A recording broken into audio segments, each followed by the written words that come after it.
تو اسی چیپٹر کا دوسرا حصہ ہے اسلام اور امن عامہ۔ یہ بات بڑی قابل غور ہے اور توجہ طلب ہے، وہ یہ کہ اسلام علم کے حصول پہ بڑی توجہ دیتا ہے اور رہنمائی کرتا ہے کہ علم کے حصول کے لیے ہر ممکن کوشش کی جانی چاہیے، مردوں کی طرف سے بھی اور عورتوں کی طرف سے بھی، کیونکہ علم حاصل کرنا مرد اور عورت پر لازمی قرار دے دیا گیا ہے۔ تو اگلا سوال جو ہمارے سامنے آتا ہے، امن عامہ کا معنی یہ ہے کہ کسی علاقے یا معاشرے میں بسنے والے تمام انسانوں کی جان، مال اور عزت کا تحفظ۔ جس معاشرے میں بسنے والے انسانوں کو جانی، مالی اور عزت و آبرو کا تحفظ حاصل نہ ہو، وہ معاشرہ امن عامہ سے محروم رہتا ہے۔ اللہ تعالیٰ نے نبی کریم صلی اللہ علیہ وسلم پر جو دین نازل فرمایا، اس میں ناحق قتل کرنے کو بہت بڑا جرم قرار دیا گیا ہے، بلکہ یہاں تک بھی فرمایا گیا کہ وہ بندہ جو کسی کو ناحق قتل کرے گا، وہ یوں سمجھے کہ اس نے پوری انسانیت کو ہی قتل کر دیا ہے، اور پھر جس نے ایک انسان کی جان کو بچا لیا، وہ یوں سمجھے کہ اس نے پورے انسانوں کو بچا لیا، پوری انسانیت کو بچا لیا ہے۔ تو پیارے بچوں، اس چیپٹر کے ضمن میں ایک بات ہمیشہ ذہن نشین رہنی چاہیے کہ معاشرتی جرائم، سرکشی، نظم و ضبط کا درہم برہم ہونا، فساد اور بد امنی، یہ سب قانون کی خلاف ورزی کا نتیجہ ہے۔ اللہ تعالیٰ ایسے لوگوں کو پسند نہیں کرتا جو زمین میں فساد پھیلاتے ہیں یا فساد پھیلانے کا ذریعہ بنتے ہیں۔ اللہ پاک ارشاد فرماتا ہے، ان اللہ لا يحب المفسدین، بے شک فساد کرنے والوں کو اللہ پسند نہیں کرتا۔ اور حضور نبی کریم خاتم النبیین صلی اللہ علیہ وآلہ وصحبہ وسلم نے سچے مومن کی یہ نشانی بیان فرمائی ہے کہ سچا مومن وہ ہے کہ جس سے لوگوں کے مال اور جانیں محفوظ ہوں۔ جس نے کسی غیر مسلم پر ظلم کیا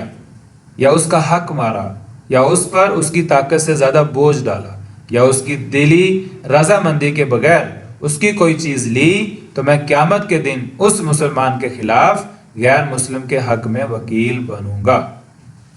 تو یہ بہت بڑی بات ہے، ہر بچے کو اس کا خیال رکھنا چاہیے۔ ارے بچوں، ہم چیپٹر کے اختتام کی طرف بڑھ رہے ہیں اور یہ ایک تاریخی بات لکھی ہوئی ہے کہ ہم نبی پاک صلی اللہ علیہ وسلم کو امن کا سب سے بڑا داعی کہتے ہیں۔ عرب کے اندر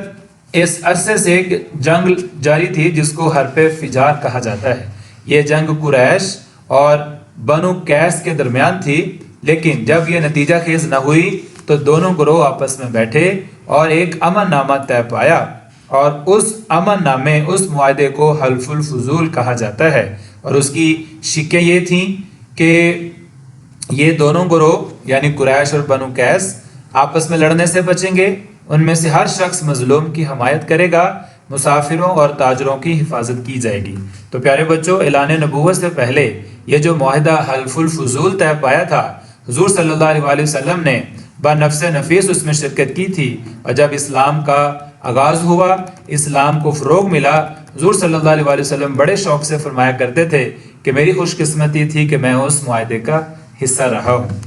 پھر آپ صلی اللہ علیہ وسلم نے امن و عامہ کی صورتحال کو برقرار رکھنے کے لیے جو تعلیم ارشاد فرمائی، وہ سب سے آسان یہ کہ تم میں سے جو بھی جس کو بھی ملے وہ سلام کرے، السلام علیکم ورحمۃ اللہ وبرکاتہ کہے۔ دراصل سلام جو ہوتا ہے سلامتی کی ایک دعا ہے۔ جب ایک شخص دوسرے کو سلام کرتا ہے تو وہ نہ صرف اسے سلامتی کی دعا دے رہا ہوتا ہے، بلکہ اسے یہ پیغام بھی دے رہا ہوتا ہے کہ تمہیں میری طرف سے کوئی تکلیف یا نقصان نہیں پہنچے گا۔ پیارے بچوں، نبی پاک صلی اللہ علیہ وسلم کے تربیت یافتہ اہل بیت اطہار اور صحابہ کرام نے اپنی ساری زندگی